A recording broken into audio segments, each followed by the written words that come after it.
करायचं आणि शाळा संपल्यानंतर ज्याची परिस्थिती समाधानकारक नाही किंवा ज्याला काही मिळत नाही त्या विद्यार्थ्यांना आम्ही वाटप करायचं साडीवर. त्यानंतर कपडे आता आपल्याला मिळतात, तेव्हा कपडे मिळत नव्हते. म्हणून मग गावातले सर्व शेतकरी आहेत, ज्ञानेश्वर आहेत, त्यांना सांगितलं आम्हाला एवढे ड्रेस द्या, आम्हाला आमची भरपूर लेकर आहे त्यांना पाहिजे.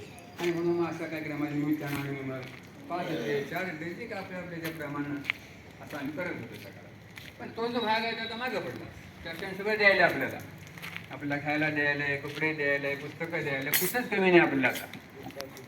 सगळं येतात, फक्त एकच कमी आहे आपल्याला की या काळामध्ये आपली बौद्धिक कुवत वाढवली पाहिजे. बाकीच्या गोष्टी आपल्याला काही सांगायची गरज नाही आपल्याला. तर साधारण उदाहरण आपण घेतलं याच्यामध्ये तर स्पर्धा परीक्षा आहेत, नवोदय परीक्षा आहेत, MPSC आहेत, UPSC आहेत, बाकीच्या पुष्कळ अशा स्पर्धा परीक्षा आहेत. तर प्रत्येक परीक्षेमध्ये बुद्धीचा